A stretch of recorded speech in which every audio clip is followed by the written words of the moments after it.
Boa noite, estamos começando mais um Papel da Política e hoje, com o apoio do Instituto Sociocultural Brasil-China, nós estamos recebendo aqui no Papel da Política o presidente da Câmara Municipal de Diadema, vereador Josa Queiroz. Muito bem-vindo, vereador, muito obrigado pela sua presença aqui com a gente. Eu que agradeço a você, Maurício, a todos da equipe aqui, pela recepção, pela oportunidade da gente poder estar estreitando, né? Não apenas essa relação de proximidade, né? Estamos aqui do lado em Diadema, mas também de estar podendo bater um papo sobre o papel da política nos dias atuais, né? Hoje a gente vai falar sobre Diadema, mas vamos falar principalmente sobre política nacional, porque essa semana o senhor é um vereador do PT de Diadema, presidente da Câmara, tá lá com o Felipe, que foi meu colega no governo Haddad, era o nosso secretário. Saúde, né? Isso, foi nosso secretário de saúde, gosto muito dele, tenho uma admiração incrível com relação ao Felipe. E eu queria começar isso falando, o senhor acompanhou aí a viagem do Lula pela Europa, o que o senhor achou, quais os resultados, quais as linhas que o senhor achou que tem tocado aí pro país? A visita do Lula acabou trazendo à tona o que a gente estava aguardando há algum tempo, com a ida também do Bolsonaro para discutir no Bloco dos 20. Que o nosso presidente pudesse cumprir o papel de estadista que nós vimos essa semana o Lula cumprindo, mesmo evidentemente não tendo na função. Alguém que demonstrou extrema capacidade e articulação de diálogo com o centro importante da política mundial, que é a Europa, né? Infelizmente, nós estamos vivendo momentos antagônicos. Um ex-presidente sendo recebido pela maioria dos líderes como chefe de Estado, e um chefe de Estado que é ignorado pela maioria das lideranças mundiais, né? Principalmente da Europa. A gente está vivendo um período muito tenebroso, né, vereadora? Eu tenho acompanhado isso, aliás, tem sido tema recorrente aqui do nosso bate-papo, porque hoje se inverteram vários papéis, né? Hoje todos sempre falaram do tamanho do Estado, mas hoje eu acho que a maior estatal do país é a família Bolsonaro, que tem que pagar os amigos dos filhos, todos os filhos para viajar, não consegue ser recebido na Itália pelo Papa no Vaticano. Quando chega numa roda que tá o sucessor da Angela Merkel, o cara vira de costas e sai. O cara não consegue comer num restaurante. Não consegue comer num restaurante. A gente está vivendo uma parte tenebrosa da política brasileira e com sinais muito malucos, né, de como é que evolui isso. Isso eu acho que inclusive é objeto da gente começar a refletir muito sobre, de fato, qual o papel da política e o quanto esse papel da política ele pode ser permissivo. Ele pode ser prejudicial. Infelizmente, o que nós temos visto nesse último período, eu não quero entrar nem no mérito da perca de direitos, de projetos polêmicos, mas qual que é a verdadeira postura e papel de alguém que ocupa um cargo estratégico como de presidente da República? Não é defender o interesse do seu grupo político, não é de fazer referência a interesses pessoais ou familiares. Infelizmente, a gente tem visto um presidente da República que ele não consegue se relacionar com ninguém fora da bolha. E não é isso. O país precisa de alguém que estoure a bolha, que converse, que dialogue para fora, que seja articulador, que de fato defenda os interesses do Brasil. O que a gente tem visto é um presidente que defende única e exclusivamente o interesse de um feudo político que está se constituindo hoje de maneira muito clara, tem inclusive um tamanho, pessoas que a todo momento tentam pautar discussões que vêm totalmente no sentido contrário do que a gente espera, que é de fortalecimento das instituições, de fortalecimento do judiciário, fortalecimento do legislativo, do executivo, e a gente vê alguém no principal posto de comando do nosso país falando de fechar o Congresso, falando de fechar o STF, falando de não ter mais eleição. É um período que de fato a gente precisa começar a entender e prestar mais atenção, porque muita coisa é bravata, Mas eu acho que tem muita coisa de realismo em tudo que é dito e é falado, né? Então precisamos ficar muito atento. Você sabe que eu converso muito aqui, né? E quando as pessoas falam com relação à bolha do presidente, até isso é uma coisa muito frágil. Porque ele não tem uma bolha, ele tem uma família e bois de piranha que fazem parte de uma estrutura. A hora que ele vê que o caminho está sendo do lado que ele não quer, ele pega um boi de piranha do grupo dele e queima. Ele infla um maluco, porque o grupo dele é muito recheado de gente louca. E aí, a hora que ele começa a riscar o fósforo e colocar gasolina na pessoa, a pessoa explode, aí é presa, aí ele abandona aquele que foi preso e vão injetar o fósforo em outro. E é formado por uma coisa muito louca. A última eleição de 2018, nós conseguimos eleger pelo Partido da Família, dos bons costumes, da pátria e de um negócio extremamente tradicional de direita, um ator pornô de filme gay que era viciado em cocaína e que abandonou o filho. E as pessoas votaram nele como sendo candidato da família, da religião e da pátria. Hoje você pega um presidente da república que fala da família, coloca a família em primeiro lugar e tá na quinta esposa. Você pega um presidente que fala sobre a pátria acima de tudo, a pátria acima de todos, e todo evento dele ele tá com a bandeira dos Estados Unidos numa mão, a bandeira de Israel na outra. Ele fala muito sobre uma série de outras coisas de honestidade, e tem um mar de corrupção e lama dentro da família e tem protegido esse mar de corrupção e lama dentro da família dele. Então você não consegue... Deus o tempo todo, vamos fazer o que em nome de Deus? Morte e arma na mão das pessoas. É isso. E as pessoas estão comprando isso, Josa.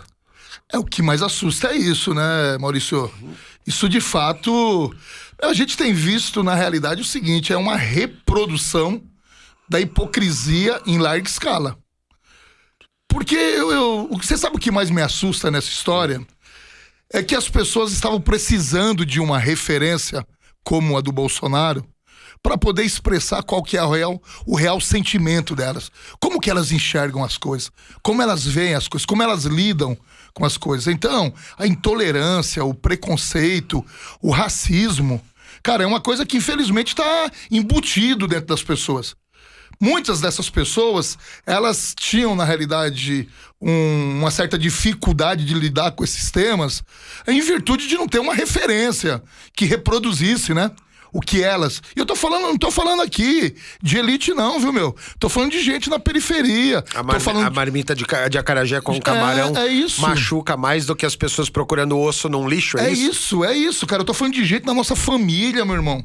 Você sabe o que mais me deixa preocupado com isso tudo? Que são pessoas que você convivia com eles e que eles tinham vergonha de se posicionar.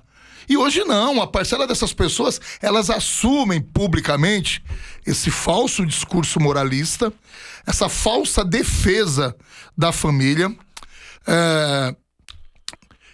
essa defesa nacionalista, e a prática deles é totalmente contrária. São pessoas metidas em rolo. Isso eu tô falando na minha comunidade. Eu não tô falando lá em cima em Brasília. Pô, eu tô falando no Caema, tô falando em Diadema, tô falando de gente que fica apontando o dedo e você olha pra família do cara e você fala, meu, mas que moral que tem esse cara. Então, esse extremismo que a gente tá vivendo, eu acho que ele é preocupante à medida que essas pessoas são cegas. Elas não têm disposição. Elas vendem, na realidade, um modelo e fazem outra coisa totalmente diferente.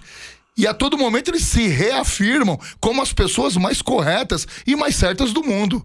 É difícil você lidar com gente assim.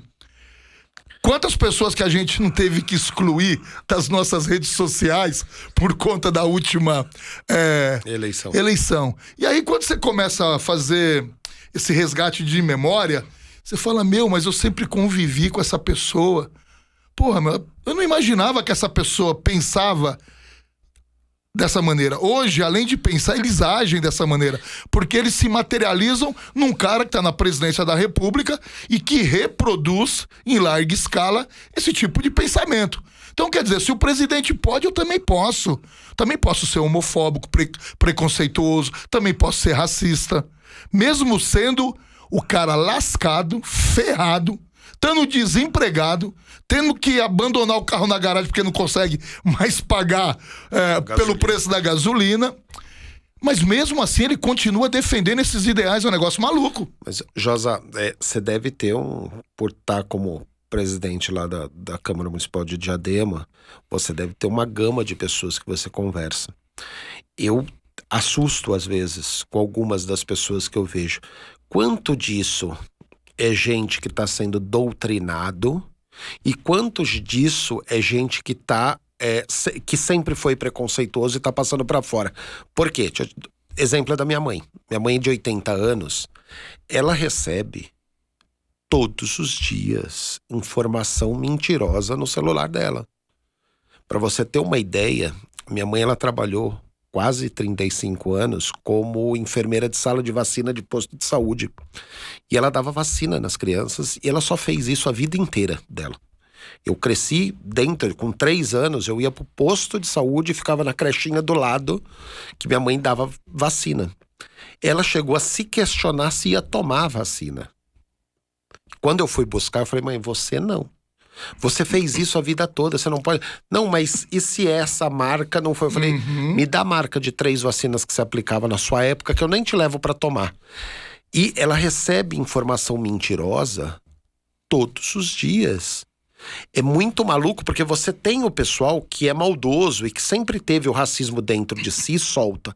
Agora você tem muitas pessoas não enxergando o seu familiar ou o seu amigo porque falou, porra, esse cara ele nunca pensou, mas ele recebe.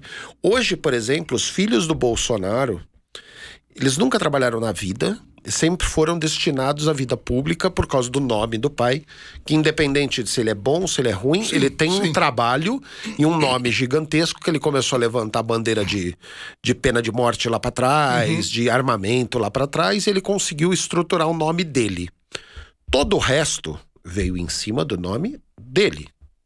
Todos os filhos e ex-esposas, tudo isso, eles se elegeram em cima do nome do Bolsonaro. Nunca fizeram absolutamente nada na vida, senão viver do Estado.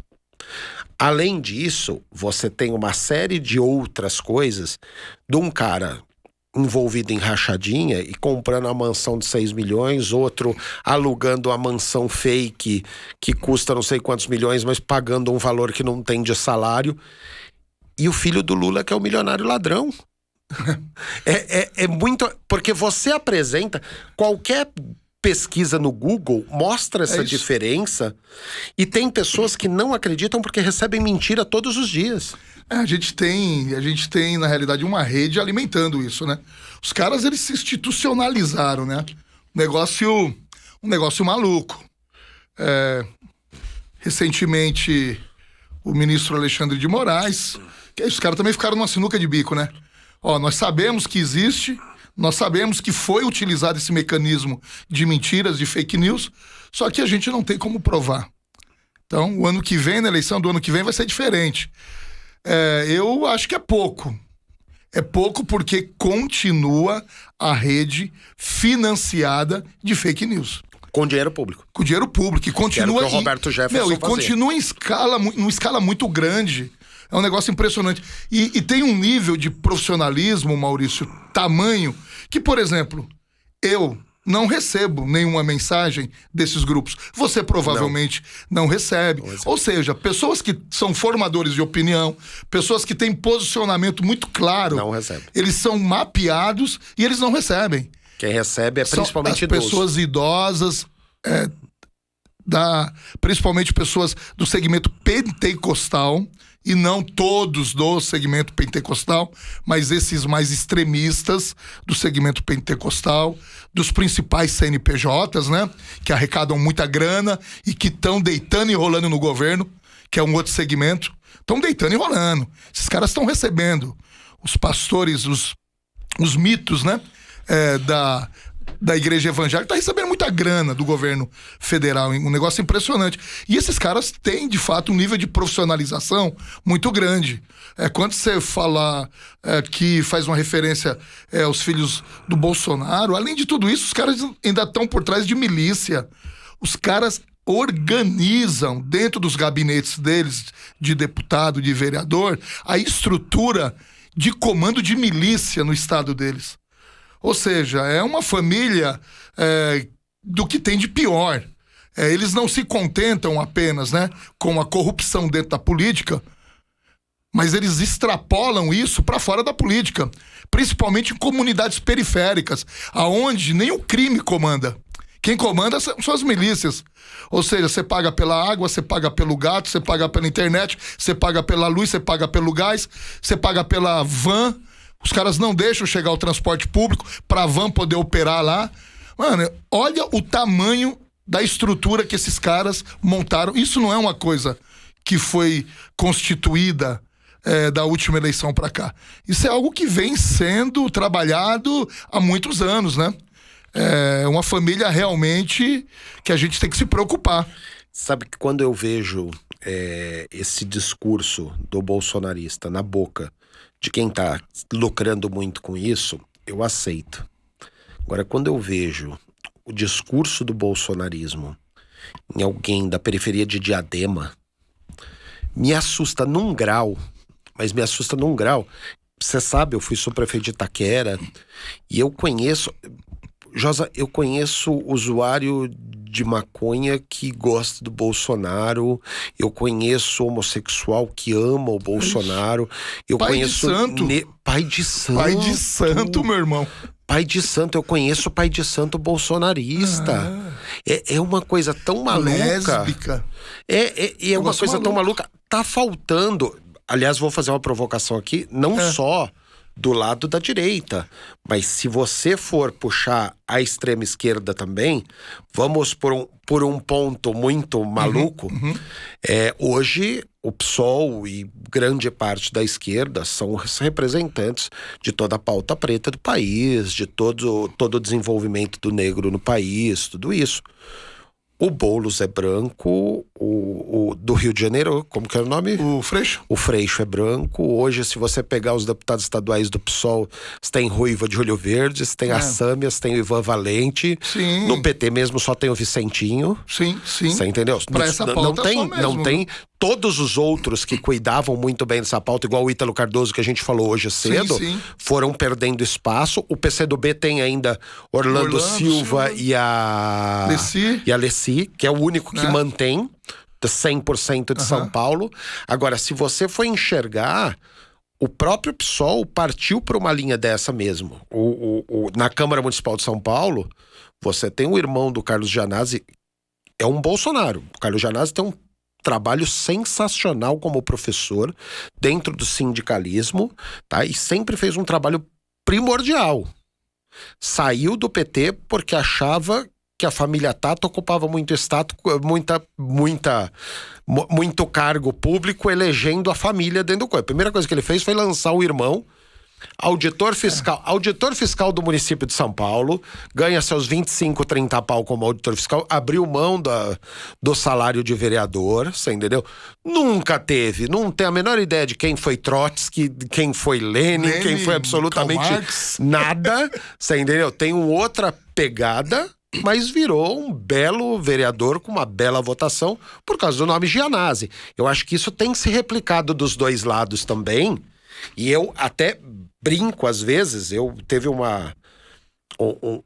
um debate que eu mandei uma pergunta para Isa Pena, que eu falei, o pessoal não tem que fazer uma reavaliação? Eu falei, não, a gente nunca foi poder. Não, antes de chegar no poder, cabe essa reavaliação também, de falar, opa, peraí, cadê os nossos representantes das pautas que a gente defende aqui?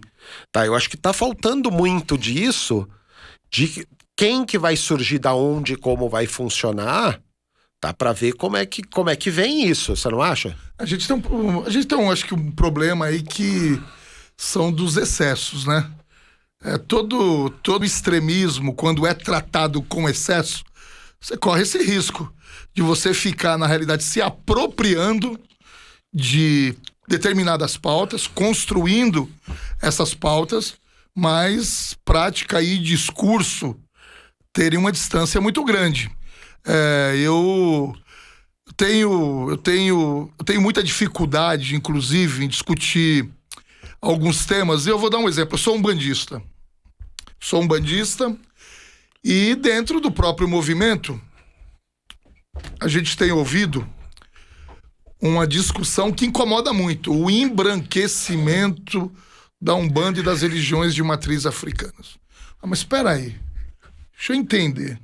O caboclo, ele escolhe se é branco ou se não é, para poder incorporar no médio um preto velho, ou ter um preto branco, sabe? Então são temas que você começa a ver essa polemização que se faz, que eu acho que é totalmente desnecessário.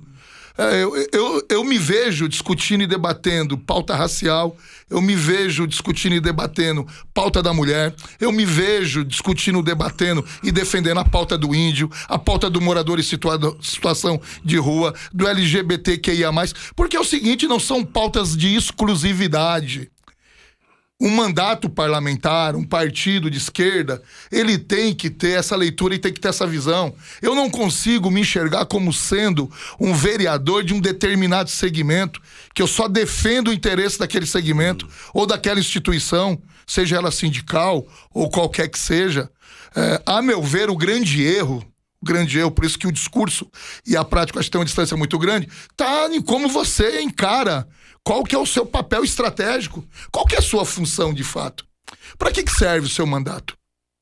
Se eu fosse debater e discutir a partir da lógica eleitoral,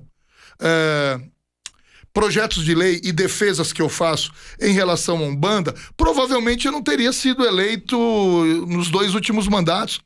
Porque não existe unidade de voto que possibilite que esse setor possa eleger numa cidade de Diadema um vereador.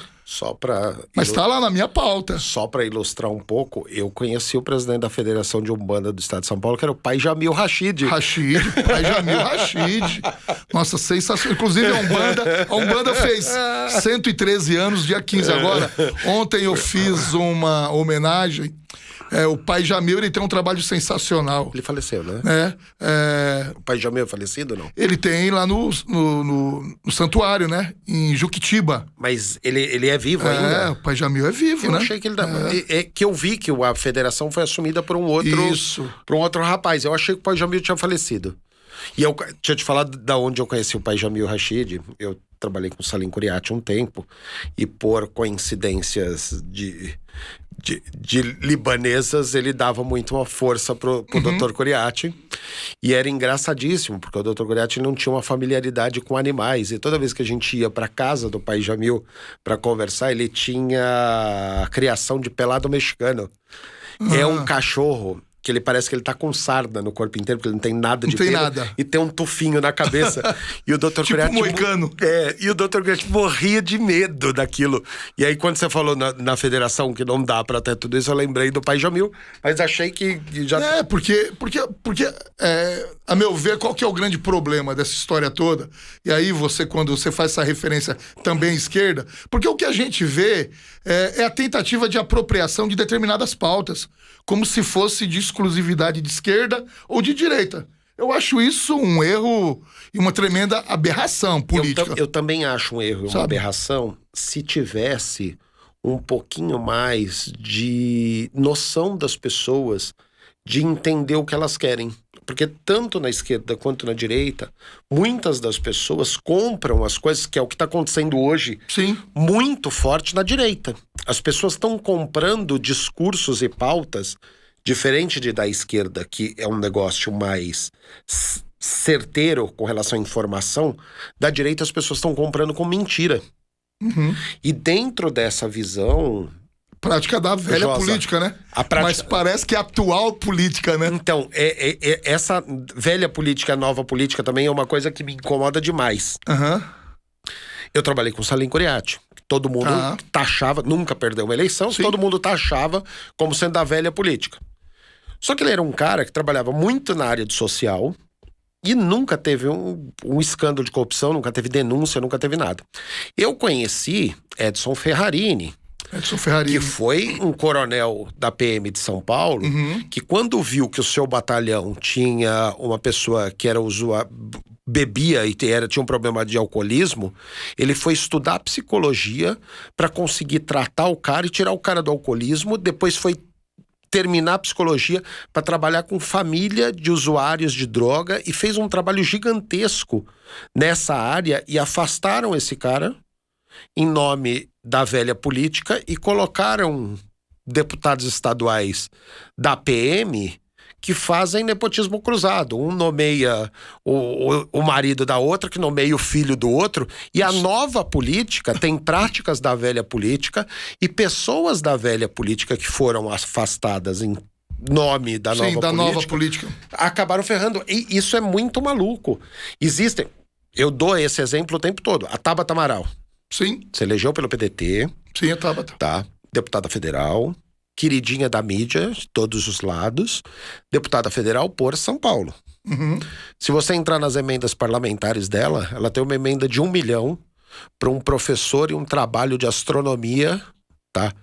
Do Rio de Janeiro, que deve ser um trabalho sensacional. Provavelmente. Mas se você jogar o nome de quem recebeu a emenda de 1 milhão e o nome dela na frente, você vai ver que esse cara foi professor dela. Coincidentemente, o cara foi professor dela e foi jurado de um concurso de astronomia daquele que ela participou e que foi estudar fora do país, tudo isso. Ela pôs R$1 milhão como deputada federal por São Paulo, no Rio de Janeiro, na mão de uma pessoa conhecida. Isso é velha política. E o ápice da nova política hoje no país é a Tabata Amaral. Então... Que não representa, na realidade, a nova política. E sim a velha política. Então, é a representante dos banqueiros. Virou por um perfil, mas é a representante dos banqueiros. Agora, é muito maluco. Quando ela brigou muito com o Bolsonaro com relação ao projeto do absorvente feminino, sim, saiu, minha mãe recebeu uma fake news dizendo que o João Paulo Leman era dono de 8 fábricas de absorvente no país. Quando você bate num local, eles criam a mentira, mandam e distribuem isso em todo mundo. É louco. O jeito que está sendo colocado, tá, as informações e as coisas para as pessoas, Josa, tá muito preocupante. Acho que quando a gente aborda essa questão da nova e da velha política, a gente acaba se confrontando com práticas que historicamente sempre foram práticas da política. Da política. Acho que o recorte que a gente tem que fazer é isso. Quem está disposto a não reproduzir as práticas que historicamente sempre foram feitas na política e quem está disposto. Porque a questão de idade, eu me sinto muito ofendido. Sabe, quando a gente nós temos a mesma idade. A gente se sente ofendido quando a gente coloca isso numa condição de que alguém que teve 4, 5, 6 mandatos não possa mais ter 7, 8... Gente, quem define isso são as urnas. Quem define isso é o trabalho, é a consolidação do que foi desenvolvido ao longo desse trabalho, que muitas vezes acaba fazendo com que tenha 1, 2, 3, 4, 5, 6 eleições. Aonde que está o problema nisso? Se o cara tem um trabalho ruim, um trabalho péssimo, um trabalho mal avaliado... Troca-se. Quem elege, quem troca é o eleitor.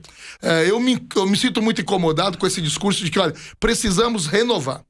Ah, mas renovar pra quê? Pra você trocar o Maurício e colocar o Josa no lugar do Maurício, é isso? Quem falou que o Josa no lugar do Maurício vai fazer melhor do que o Maurício está fazendo? Mas cria-se, na realidade, uma argumentação, ou a falta de argumento acaba levando esse tipo de discurso, que, a meu ver, não contribui absolutamente nada. A prática do dia a dia é que define qual que é o perfil do seu mandato, qual que é o nível de comprometimento do seu mandato, qual que é o tipo de interlocução e de defesa que você faz. Eu vou dar um exemplo. Há 8 anos que eu ocupo, geralmente nesse período do dia 15 de novembro, em função da criação, de novo, vou dar como exemplo, o dia que foi anunciada a criação da Umbanda, 113 anos atrás, pelo Zélio Fernandino de Moraes. Eu sempre ocupei nesses 8 últimos anos a tribuna da Câmara para fazer um enfrentamento com o prefeito das 2 últimas gestões em Diadema. E a argumentação que eu usava, que era um prefeito que não tratava de maneira igualitária as religiões, ele era terrivelmente evangélico. Na postura de tratamento de Estado laico, que é o que garante a Constituição. Ele não enxergava a Umbanda e as religiões de matriz africanas e os eventos que a gente organizava como algo que fizesse parte da sociedade diademense. Isso era motivo para mim criticar muito, porque é um ato preconceituoso de alguém que não poderia, em hipótese alguma, ter esse tipo de atitude. Sempre cobrei, durante 8 anos, isso. Publicamente. Todo período do dia 15 eu ia lá e fazia uma homenagem à Umbanda e cobrava o prefeito. E principalmente pelo fato de ter um espaço em Diadema, dentro do cemitério, que é um dos únicos espaços do Brasil e no estado de São Paulo, com certeza o único, que é o Ilê de Iansã Omolu. É um espaço onde a comunidade das religiões de matrizes da Umbanda pode ir lá fazer suas entregas, seus trabalhos, porque o cemitério, para nós, é um espaço sagrado. Primeiro ano do prefeito Felipe. Eu apoiei, meu governo. Só que não fizeram, até agora, a reforma, anunciaram o que vão fazer. Seria incoerente da minha parte eu ter ficado 8 anos cobrando e pelo fato do meu governo estar no poder, eu não ir lá e não cobrar. É uma questão de coerência, meu. Eu fui ontem lá, fiz o uso, cobrei, evidentemente, mudou o tratamento. Nós temos um outro tratamento de um prefeito que respeita agora, que abre as portas, que se reúne, que organiza, mas cobrei o secretariado. Falei, ó, do mesmo jeito que eu cobrei o prefeito anterior, tô cobrando vocês agora. Não tô cobrando o prefeito, tô cobrando vocês. Porque tem uma decisão de fazer a reforma desse espaço e entregar para a comunidade das religiões de matrizes africanas e da Umbanda, e vocês não estão se mexendo. Então, vamos dar um puxãozinho de orelha aqui. Ou seja, isso, na minha opinião, é coerência. Você tem que manter a coerência. Sabe, quer dizer, antes não podia, agora pode. Agora pode e antes não podia, tá errado. Sabe que eu passei por isso em Itaquera quando fui subprefeito, né? Eu recebi uma ligação de um vereador que era ligado ao espiritismo, que era o Quito Formiga. Quito Formiga. E ele me ligou pedindo para que eu atendesse um pai de santo da Umbanda de Itaquera. E ele estava muito desesperado porque um assessor, que era de uma vereadora ligada a uma igreja evangélica, foi e quis fechar e levou a Defesa Civil... Para fechar o terreno. Não, a Defesa Civil e os engenheiros e obrigou a fazer um laudo de interdição do terreiro. E ele estava desesperado, viu o pai de santo, gente boníssima, não lembro o nome agora. E eu tive lá no local, eu vi, eu falei, não tem nada para interditar aqui. Chamei o engenheiro, eu falei, o que aconteceu? Tal pessoa obrigou, não tinha nada, mas ele obrigou a fazer. Eu falei, vai tirar e a gente vai. Fui até a vereadora, expliquei o que aconteceu. Chamei de volta, falei, ó, é o governo Haddad, você não vai tomar esse tipo de atitude e eu tô pedindo a sua substituição por causa disso. Substituiu, nunca mais eu vi o pai de santo. O ano passado teve um encontro na Câmara Municipal pelo Quito Formiga e estavam montando o dia da Umbanda, dia 15, isso. Iam fazer as lavagens da escadaria da Igreja da Penha. E eu fui homenageado sem saber e apareceu o pai de santo lá que eu nunca mais tinha visto com essa história. E foi uma coisa muito bacana, porque você muda a história das pessoas tirando a perseguição política. Isso, e dentro dessas linhas que tem de perseguição, principalmente essa perseguição religiosa, é uma coisa que a gente precisava mexer muito. Mas eu queria entrar em outro assunto que a gente estava falando da nova política, eu quero dar uma voltada nisso. A nova política, ela elegeu muita gente fora das cidades, por exemplo. Na última eleição para deputado estadual, elegeu uma deputada do PSL com 2 milhões de votos. Sim. Que não usa 1 centavo de emenda, porque acha que não deve. E teve voto em cidades muito grandes. Por exemplo, São José do Rio Preto está sofrendo muito, porque não tem um deputado da cidade para ir buscar uma emendinha para consertar uma escola, para consertar um posto de saúde. Diadema é uma cidade consideravelmente grande, com 200 mil votos válidos, aí toda eleição, e que não teve um representante como deputado federal e não teve um representante da cidade como deputado estadual. E foi dividido muito o voto. E isso as pessoas até então, em nome da nova política, não perceberam. Mas a periferia de Diadema, que está precisando daqueles 50 mil da emenda do deputado para consertar isso, daqueles 100 mil de Brasília do deputado tal para pegar, está sentindo muito. E diferente das outras cidades mais abastadas do ABCD, tá, que tem seu deputado estadual, seu deputado federal, Diadema ficou acéfala com relação a isso, não é? Diadema, na realidade, vem sofrendo. Diadema tem um deputado. Tem. Mas ele não se comporta como tal. Ele prefere a política de tá fazendo o envio de recursos, de emenda para outros municípios. As articulações também junto a várias secretarias do Estado para outros municípios. Ou seja, ele trata Diadema como se fosse um puxadinho do comércio dele. Então, o ano que vem nós temos oportunidade de mudar isso. É um ano que vai se debater, inclusive, a importância de se voltar a ter um deputado estadual e federal pela cidade, que há muitos anos não teve. Lá na década de 90 que nós tivemos essa situação, de lá para cá nós nunca mais tivemos.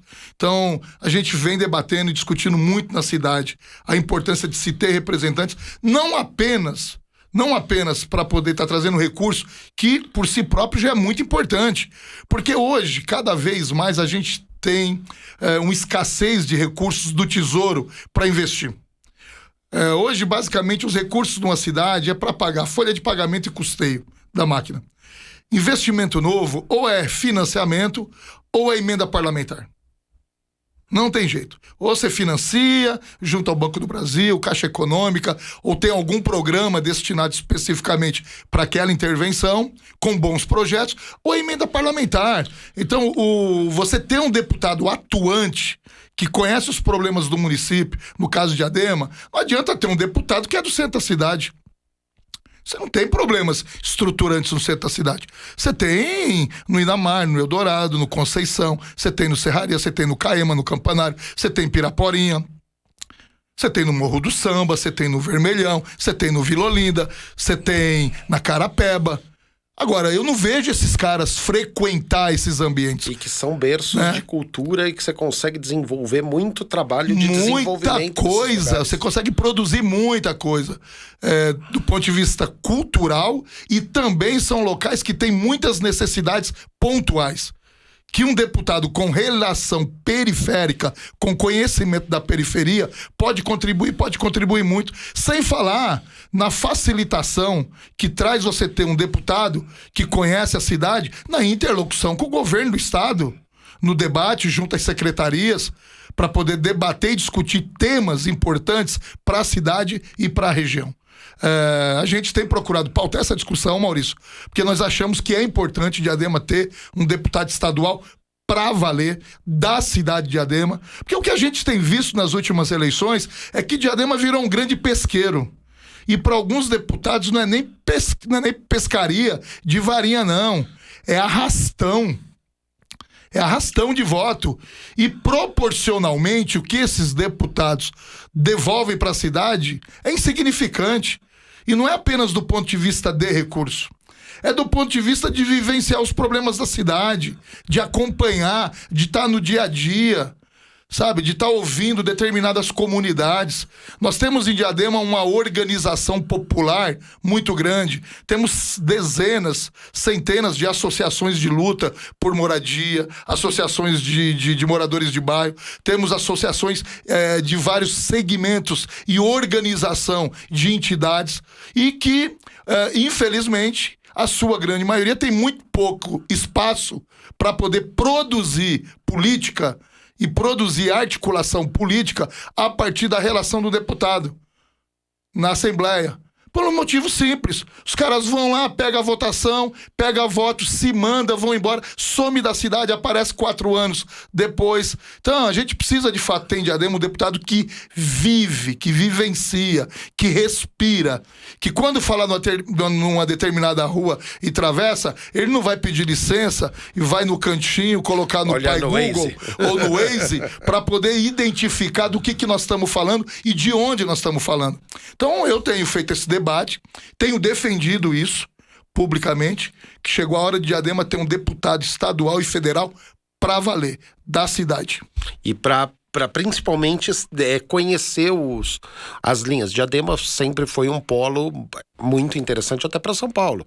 De Diadema, o trabalho na divisa ali nos deu o Gilberto Natalini, que foi um excelente vereador em São Paulo e que veio da secretaria de lá. Diadema. Hoje nós temos um chefe de gabinete da Secretaria de Esportes que tem desenvolvido um bom trabalho, que é o Kaká, que foi secretário Também de vocês, de Diadema. O João Farias. João A família Farias. dele também tem uma relação com o clube do Água Santa, que é de Diadema. O próprio Felipe, né? Eu entrevistei o João Farias aqui, depois foi para Araraquara, ele falou do Água Santa. É isso mesmo. Que começou ali, depois foi para Araraquara, foi o presidente João militar no PT, né? Foi, aliás, foi presidente da Câmara de Araraquara pelo PT. Isso, pelo PT. Ele foi, acho que o nosso 4º ou 5º entrevistado aqui no podcast. Gosto Diadema muito é um laboratório muito bom de políticas públicas e de quadros políticos. Se você analisar direitinho, você vai ver que dali saiu muita gente boa para governos municipais, governos estaduais, inclusive para governos federais, né? E é uma escola, e é uma pena quando eu tive, principalmente você falou de Piraporinha, tem Piraporinha do lado de cá e do lado de vocês. E eu cheguei a ter não só Diadema, mas suas divisas mais para lá de São Paulo, dependem muito da cidade, né? Porque é a cidade estruturante dali, a cidade que, se tivesse um investimento muito grande de governo do estado e de governo federal, conseguiria fazer um polo de desenvolvimento gigantesco para a região, não é? Hoje, infelizmente, a gente é carente desse investimento. Aliás, a região do ABCD, de maneira geral, ela está ausente da discussão de política regional e articulada, mesmo a gente tendo um consórcio intermunicipal. Me parece que com essa nova chegada, agora, falando de novo, do velho e do novo, né, de prefeitos ao consórcio, né, tomaram posse os 7 novos prefeitos, sendo que dos 7... 2, São Bernardo foi reeleição, Santo André foi reeleição. Os demais, todos foram mudanças. Todos os prefeitos que entraram novos.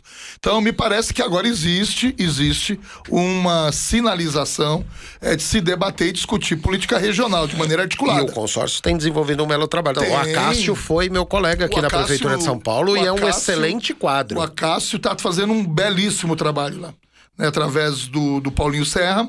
Está fazendo um belíssimo trabalho. O consórcio, ele começa a retomar o protagonismo da região do ABCD. Agora, não dá para a gente falar desse protagonismo se não tiver injeção de recurso. Não dá para a gente ver uma Ford embora. Representatividade. Uma Ford embora e ninguém fazer nada. É um absurdo. Não dá para a gente estar ali ao lado do Porto de Santos, 40 minutos do Porto de Santos, e a gente não tem um porto seco na região. A gente não tem um aeroporto na região. A gente não retomar a discussão do transporte sob trilhos da região do ABCD. E eu não estou nem falando apenas de Diadema, né, para não parecer que é muito romantismo e defesa bairrista. Mas, a gente tem uma potencialidade, Maurício, naquela região impressionante.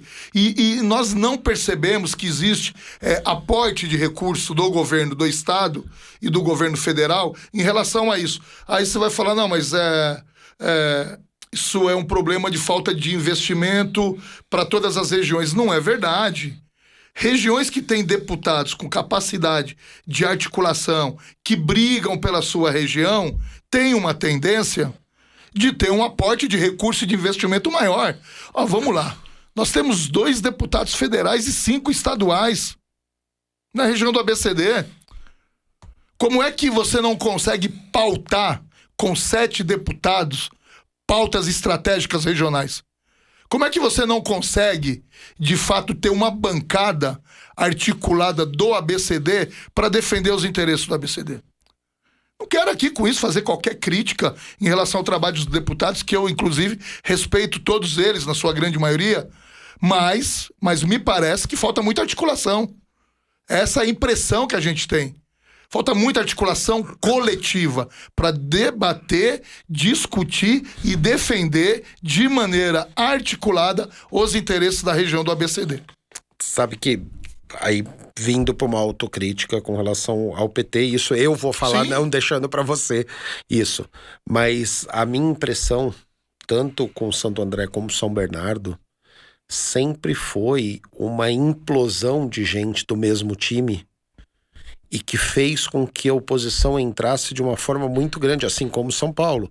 Eu tenho brigas homéricas com amigos meus de esquerda, porque hoje, aliás, eu acho que a esquerda está com um novo perfil, tanto que o único partido que você não vê apoiando o impeachment do Bolsonaro é o PT, porque o PSDB fez isso no impeachment da Dilma e deu um tiro na perna, que foi um negócio gigantesco.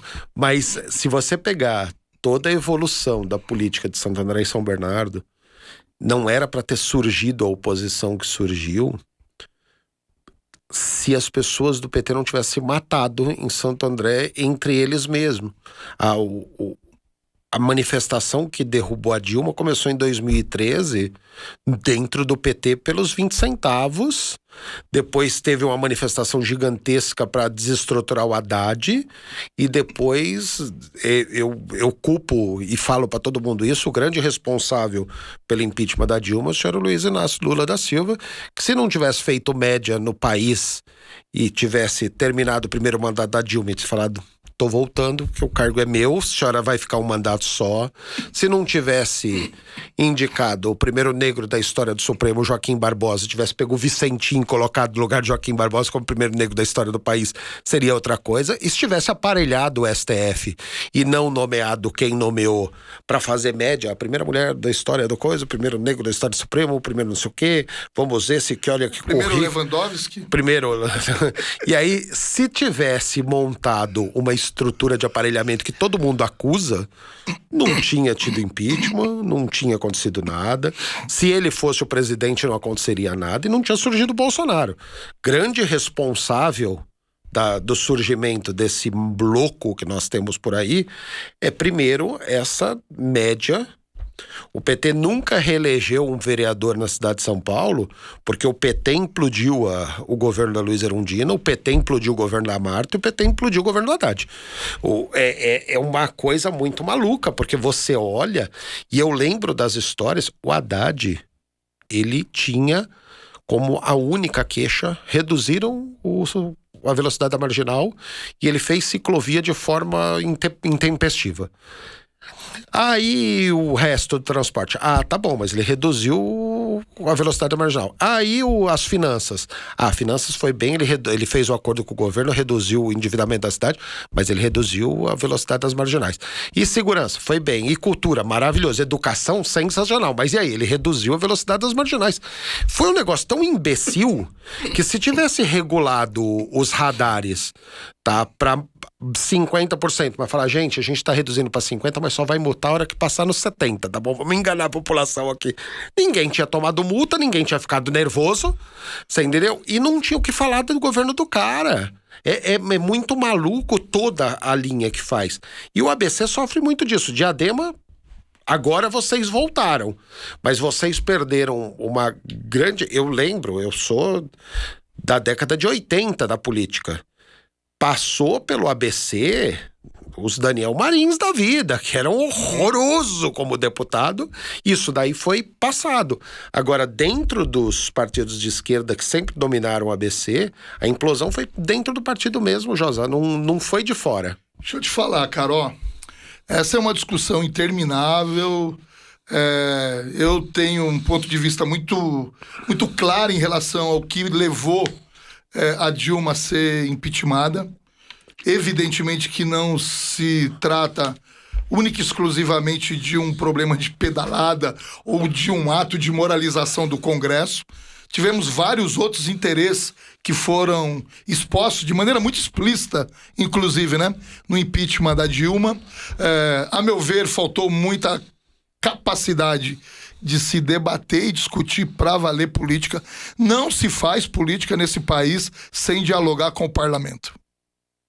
Não se faz. Não se faz.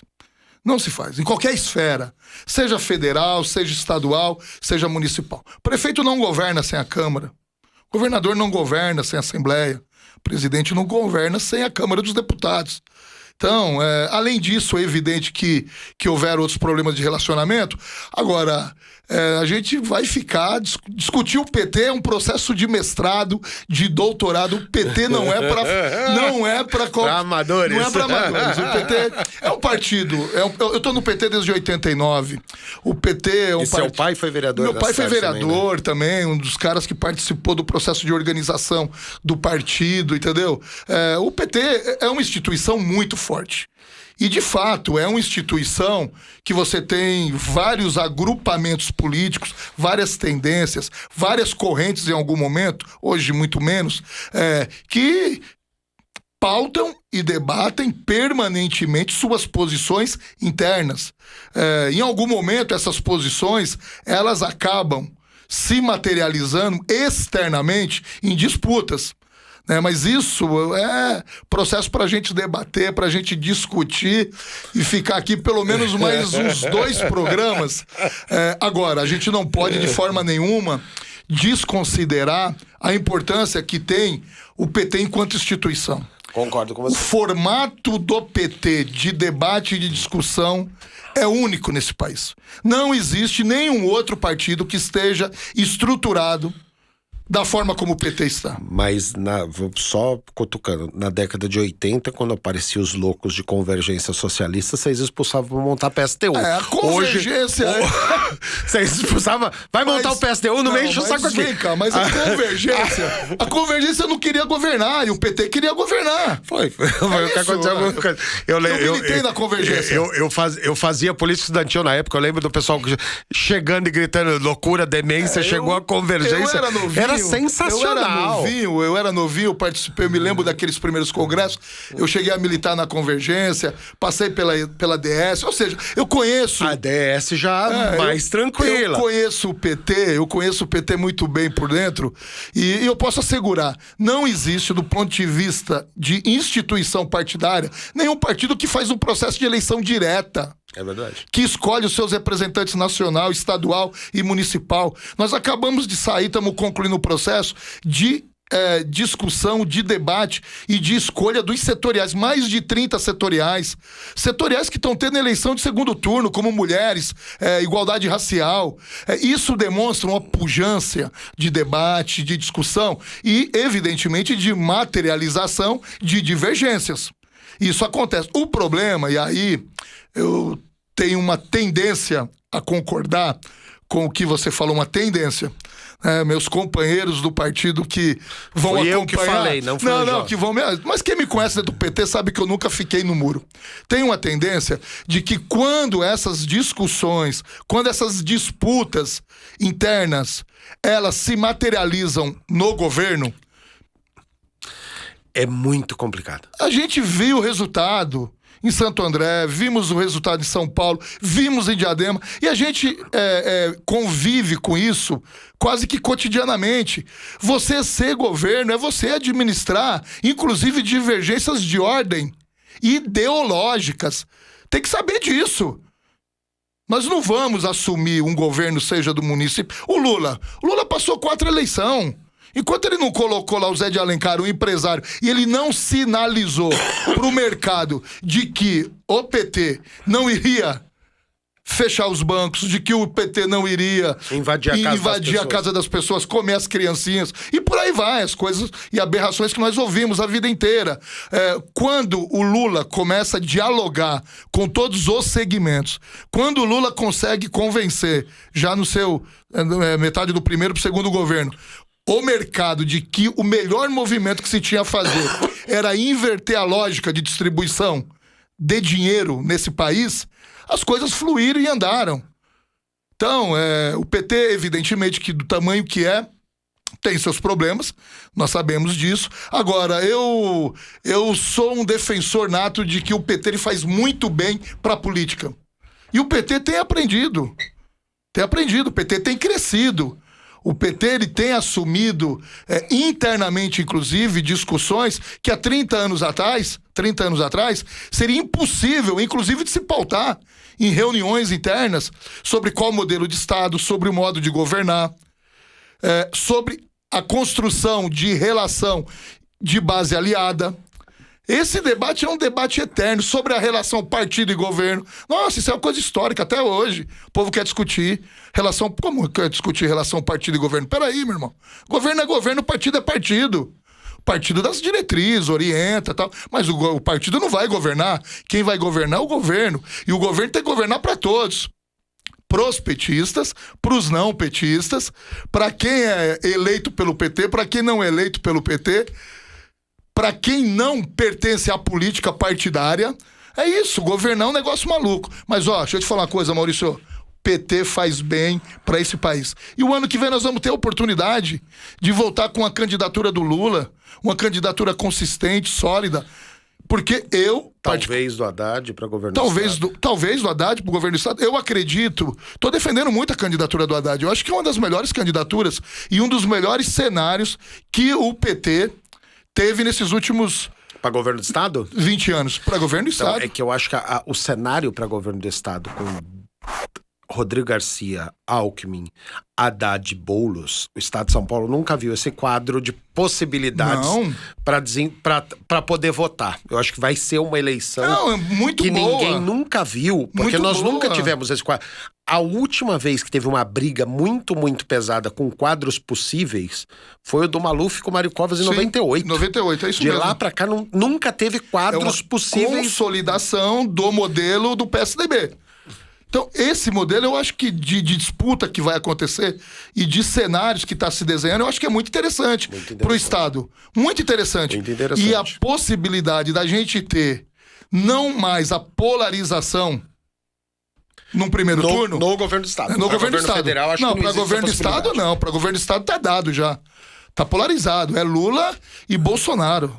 Não tem jeito. Não tem terceira via nessa história. Então, não tem. Talvez venha. Eu vejo a candidatura Bolsonaro muito ainda maluca, porque se ele arrumar um acordo para não ir preso e não prender os filhos, não duvido que a saída pro PL seja pro Valdemar não dar legenda e ele sair de vítima de uma situação falando, não me deram legenda, ele é louco. Ele já recusou, né? Já desmarcou, já ia fazer, já não fazer. Ele precisa ter um acordo muito forte, mas ali eu espero de tudo, porque é um bando de louco. Agora, voltando pra cá, para o governo do Estado, dentro desse cenário de governador e de possibilidades aqui, Josa, mais que nunca o ABC precisa ter representantes, principalmente na Assembleia Legislativa. Lógico. E não só disso.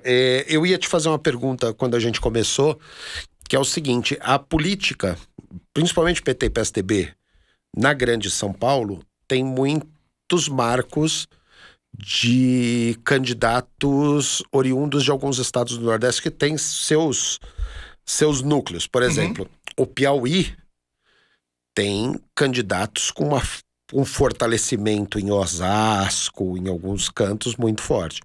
Pernambuco também tem uma função. Você é do Rio Grande do Norte. Potiguar do Rio Grande do Norte.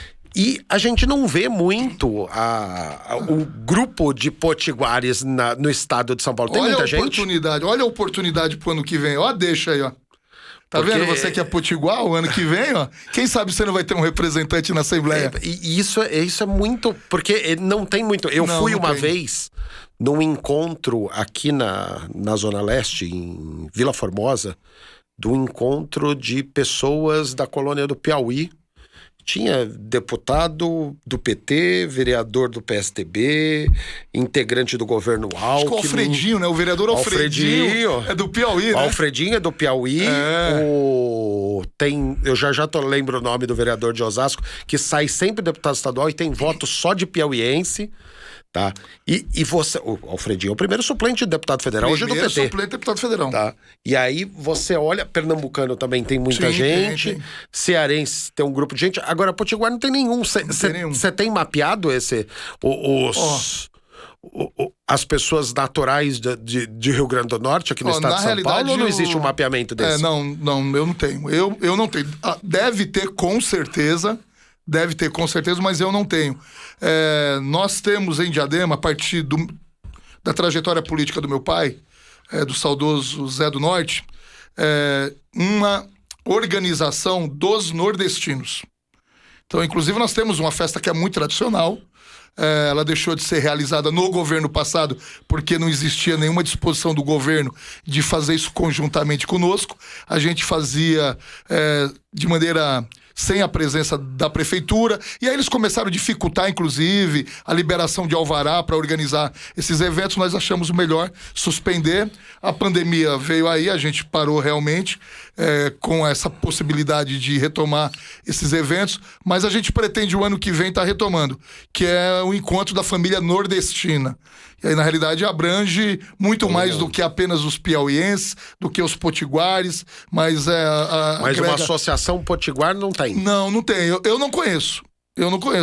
Você até já falar com o Alan já, o pessoal da comunicação, ó, uma boa ideia aí pra mapear isso daí, ó. Dá pra fazer um atrás. evento na Assembleia antes da eleição do ano que vem, ainda só com potiguares. Agora nós vamos fazer uma coisa muito interessante, aproveitar aqui, quem tá nos acompanhando, a audiência que vocês têm. Eu aprovei um projeto em Diadema este ano, para que a partir do ano que vem a gente faça os encontros de quadrilhas. Festa junina. A exemplo do que é João Pessoa, do que é Campina Grande, que tem as grandes disputas. Lógico que nós não temos nem a pretensão de querer se comparar. Mas na região metropolitana essa cultura foi deixada de lado, foi esquecida. Eu me lembro da minha época, você também provavelmente, que o maior lazer que a gente tinha quando chegava a época de festa junina era ir na igreja, ver o pessoal dançando, né?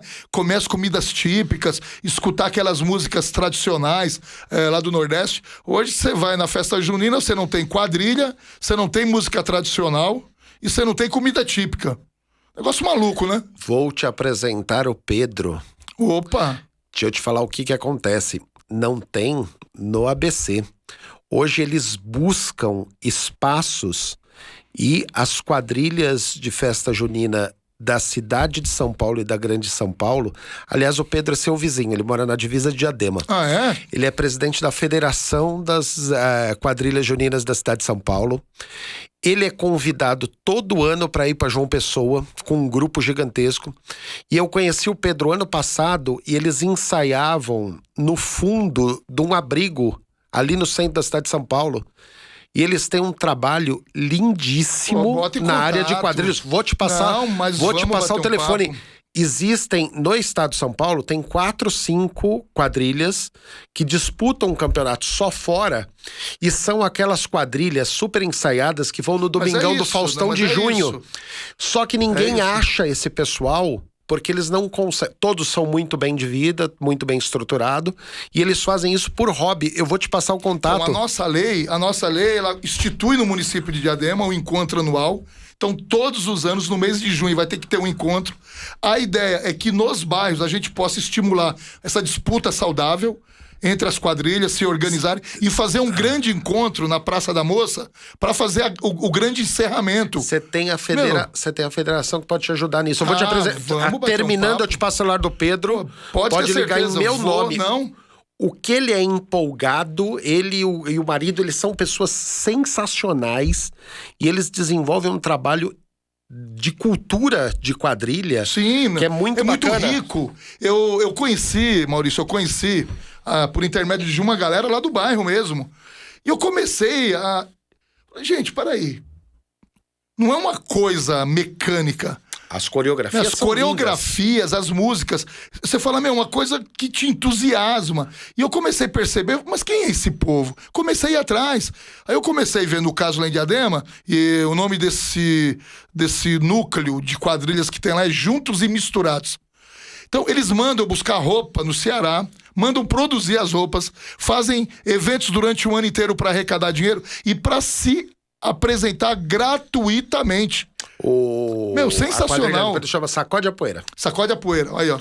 E eu acho que é a maior hoje da Grande São Paulo. Nossa. Vou te assim terminar, te passo contato, porque eles são muito entrosados e eles têm um contato entre eles muito bacana. Mas essa é a lógica, você vê. Voltando para o que a gente estava falando, então, essa lógica que a gente tem de debater e de discutir a cultura do nordestino, resgatar a tradição do nordestino, é algo que está muito enraizado na minha família, que faz parte já dos mandatos do meu pai e que eu tenho procurado trazer isso para o centro do debate. E que eu não vejo também, fazendo esse link, né, na Assembleia Legislativa ser pautado por nenhum deputado. Não se pauta, não se discute isso. Sobre a importância de você colocar essa cultura no centro do debate. Sabe, de você, de fato, estimular a produção do resgate dessa cultura como uma forma, inclusive, de compensar tudo que o nordestino deu para o estado de São Paulo. E que não é pouca coisa. Não estamos falando aqui de construir metrô, não. Estamos falando aqui de quem ajudou a alavancar esse estado. O nordestino tem um papel importantíssimo no estado de São Paulo. Então, eu gostaria muito de ver alguém pautar isso na Assembleia Legislativa. Eu acho muito bacana, não só na Assembleia Legislativa, mas eu acho que a grande saída para o país, depois desse caos que este governo vai deixar, é o turismo e a cultura. Se a gente não conseguir fazer com que as pessoas venham conhecer o que a gente tem de bom no país, que é o único local, ou você cria imposto, ou você faz com que as pessoas comecem a circular e tragam renda através da cultura e do turismo. E isso daí, Josa, é o que está faltando. A gente ou tem um governo que direciona todo o país para isso. O Lula trouxe a Copa do Mundo e a Olimpíada para cá. Eu fui subprefeito que fez a Copa do Mundo e a Olimpíada em Itaquera. Mas eu ficava muito, mesmo antes de fazer parte do governo, eu ficava muito impressionado, porque quando veio uma Copa do Mundo e uma Olimpíada, o objetivo, por exemplo, o presidente está em Dubai porque começou a divulgar muito lá, porque vai ter uma Copa do Mundo lá. Sim, sim. E aí o Brasil ganhou um comercial de 30 todos os dias em todos os países do mundo para olhar e falar assim, como é que é o Pantanal, como é que é o Amazonas, como é que é o Nordeste, como é que é o Rio Grande do Sul, como é que é São Paulo, como é que é o Espírito Santo aqui, e ficava o tempo todo mandando para fora notícia de tipo, não vai ter Copa, não vai ter não sei o quê, não vai ter não sei o quê, e não aproveitou para aumentar o número de turistas no país. Hoje o turismo no país todo, continental que a gente tem, são 8 milhões de pessoas ano, antes da pandemia, que é a mesma quantidade de turista que tem a Torre Eiffel. Muito pouco. A Torre Eiffel tem a mesma quantidade de turista estrangeiro do que tem o país nosso inteiro, com Rio Grande do Norte. E o que a gente tem para oferecer, né? Lençóis Maranhenses, Amazonas, lindo, Pantanal, Rio Grande do Sul. É isso. Nós temos culturas diferentes. Nós temos no Brasil o melhor hotel do mundo, que fica em Gramado e que só recebe gente de fora do país, e o brasileiro não conhece, porque não tem vaga e ninguém divulga que tem aqui, para poder surgir um segundo melhor hotel, terceiro, quarto, cinco, por aí vai. E recebe um grupo pequeno em Gramado de turista, e acabou, e tá por isso mesmo. Então, ou a gente começa a trabalhar nessa parte de turismo e cultura, que é o que vai alavancar a nossa retomada, ou a gente vai seguir nessa miséria que o Bolsonaro vai deixar. A gente está muito preocupado com isso. E a crise que vai ser dada não é pequena. Não é pequena, infelizmente. A retomada, é só a gente olhar como não tem um plano. Como não teve um plano para vacinar, como não teve um plano para fazer testagem. Não tem plano para economia, não tem plano para cultura, não tem plano para esporte, não tem plano para pesca. Você deveria, o governo Bolsonaro, ele deveria já ter instituído. Bom, isso demonstra como ele tratou a pandemia. Ele deveria ter instituído um gabinete de crise para lidar com a pandemia e para lidar com pós-pandemia. Ou seja, temas como esse de retomada da economia, através do que? Do turismo, da cultura, já deveria ser... Josa, desculpa, eu sei que é o seu partido, mas se o Bolsonaro tivesse o mínimo de inteligência, o Lula tinha desaparecido. Sim. Durante uma pandemia, se o Bolsonaro coloca no colo as pessoas, fazendo programas para as pessoas que estão morrendo, pede calma e união pro país inteiro para ver como é que é a pandemia, e aparece uma vez por mês empurrando uma cadeira de roda de alguém que ficou 6, 8 meses dentro de uma UTI, esse cara tava reeleito. Ele deveria ter feito... Ele tava com a faca e o queijo na mão. Ele deveria ter feito o que se esperava que um presidente... Que um líder fizesse. Qualquer líder. Maurício, não vai longe não, é só você ver como foi o comportamento dos prefeitos à reeleição nas suas respectivas cidades.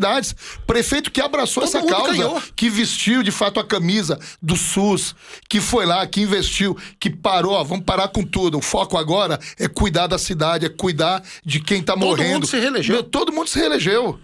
Porque a pauta da saúde é a principal pauta da pandemia, como do desenvolvimento econômico, da retomada da economia, é da pós-pandemia. Adoro o seu prefeito, mas ele não voltou porque fez Sim.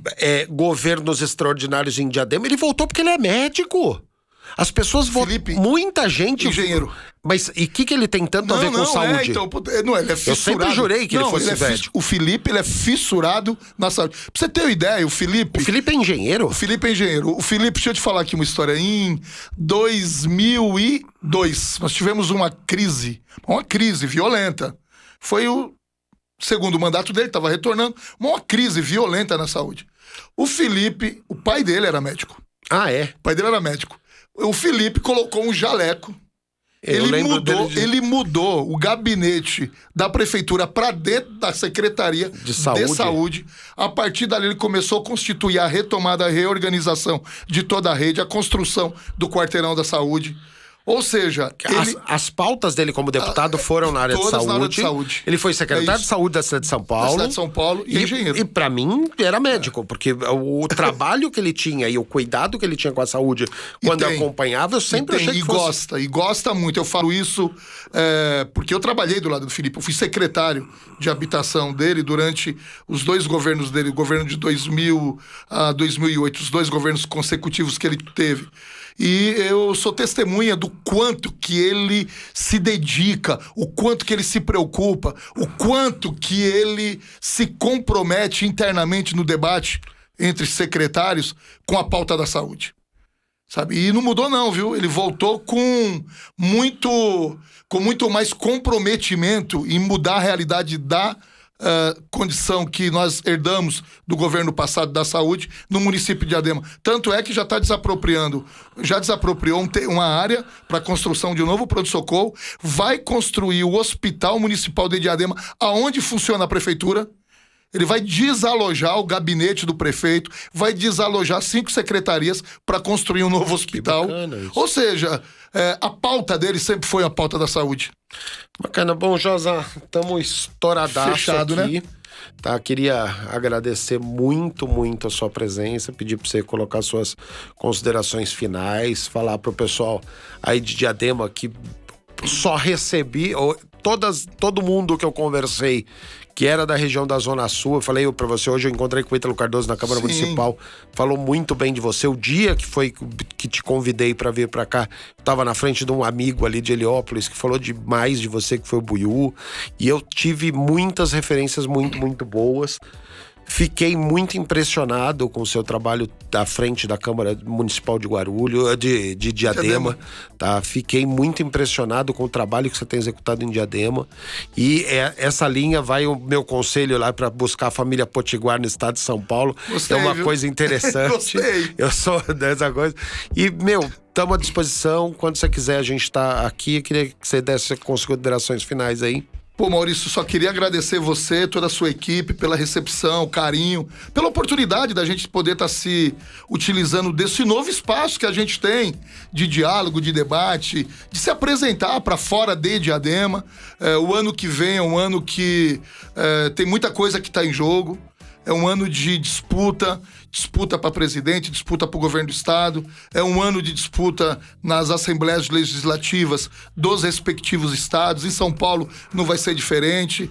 Eu tenho buscado dialogar e conversar muito com várias cidades para fora de Diadema, na condição de presidente da Câmara, fazendo valer de fato essa função na sua essência, buscando articulação, buscando construir novas experiências a partir do que a gente tem, né, para oferecer, do que a gente tem em Diadema, e também buscando experiências de outros municípios para poder trazer para nossa cidade, porque eu acredito muito que a boa política é responsável pela mudança na vida das pessoas. Nem a velha política, nem a nova política. A boa política. Muito a bem. nova e a velha, quem decide é você.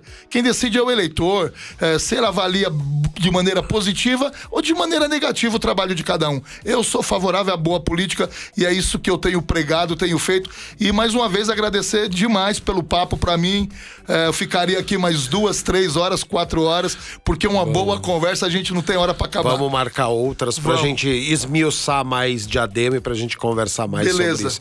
Tá bom? E com o apoio do Instituto Sociocultural Brasil-China, a gente está encerrando mais um O Papel da Política. Boa noite e até semana que vem, gente.